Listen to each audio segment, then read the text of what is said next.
ActiveCampaign automation triggers. In this video, we're going to cover a few things. I'm going to start by showing you some examples of triggers, a trigger versus an other method of getting into an automation, and then single entry versus multiple entry, and finally once versus multiple times. Those last two things are some subtle but very important distinctions.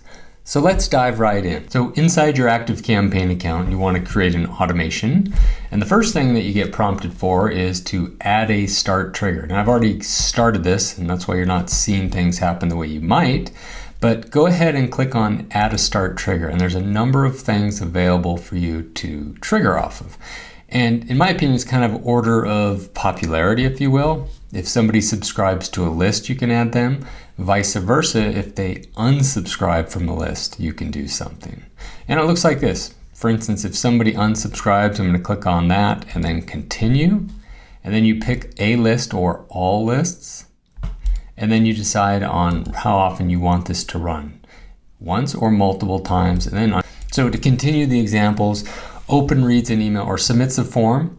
That would be like the ActiveCampaign form that's submitted. Open reads an email is okay in my opinion. And the reason I say it's okay is services like Gmail will preview emails and sometimes that triggers an open. So it's kind of a false positive, if you will. In my opinion, not a great way to do it, but it does work.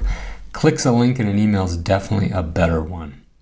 Web page is visited is based on you having tracking code on your site so that you can trigger off of a visit. Events, you can do that based on that. I'll be honest, haven't used shares an email, forwards an email, or replies to an email. Okay, you can share an email, for instance, and it'll say like on Facebook, Twitter, any email, any list, and which network or all networks. And they've got a number of them. Tag is added. This is a good one because you might have something happen that adds a tag or removes a tag, so you do have that option. Field change, that's actually a very good one, especially if you've got somebody joining a membership and they start with like an empty password field. And as soon as the password field is modified or updated, you fire off an automation. That's definitely a good one for the first time somebody joins a membership and needs to login details with passwords sent to them. You can do goals achieved. Let me just show you that. And so whatever goal you have, you can set an automation to trigger off of that. And usually you typically have, in my opinion, one goal at the end of an automation, and then you could trigger off another one. Date-based, a lot of times this is good for one-off events so that you can prevent people from getting added to an automation after a certain amount of time. You could do it based on, actually this is what it's showing, starts a certain number of days on, before, after, and specific dates that you might have in custom field. And then contacts time zone, man, I don't recommend that either because sometimes the time zone that ActiveCampaign picks up isn't appropriate. It goes back to, for instance, Gmail opening their emails and all shows Mountain View, California as their time zone. And we know not everybody lives and works at Google. Better, in my opinion, is to use your time zone. Okay, a few more examples, and then we'll move on. RSS-based, I don't think I've got this capability. That's correct. A conversion occurs, makes a purchase, abandons cart. You're going to need, I think, to have Shopify for this, for instance. Yeah, there we go. And then you can have this fire based on a cart abandonment situation. And score change, I don't have that set up. Pipeline, deal change, deal status changes. All of those are things you can trigger off of. You can also not trigger off of anything. And that lends itself to another automation triggering the current automation. And I'll be honest, I use this a lot, especially with connection to a shopping cart. And that kind of falls under the trigger versus other. So we've got triggers here. And if you start without a trigger, that would be the other. And typically what happens is another automation that puts them into this automation. So that's the other way or manually. Now, here's what I see a lot of people do. And I recommend in general just having one trigger. And it looks like, whoops, So a lot of times I see people have multiple triggers, which is okay, but you just have to know how to deal with that. So in this case, I've got one trigger and it's based on a tag being added, and I'm allowing it multiple times.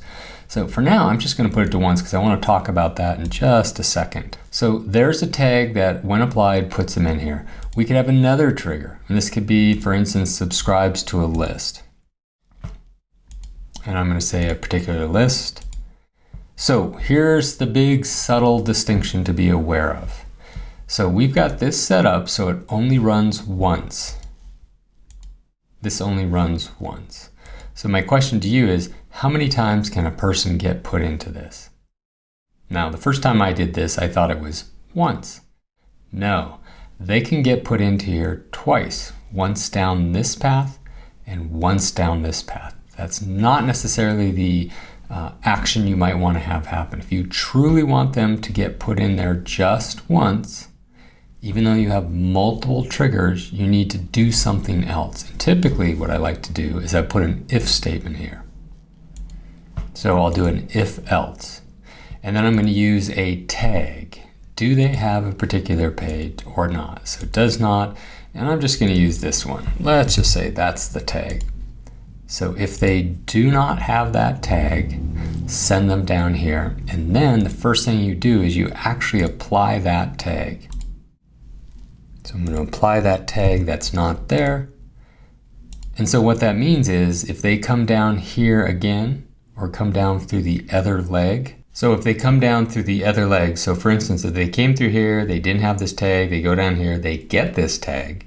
And now let's say sometime later before they're out of this automation, they get this tag applied, this a different entry point, in this case, subscribes to list. They come here and it's like, oh, you already have the tag. Let's exit. So that way you can truly prevent somebody from getting added to an automation more than once, even though they have multiple triggers.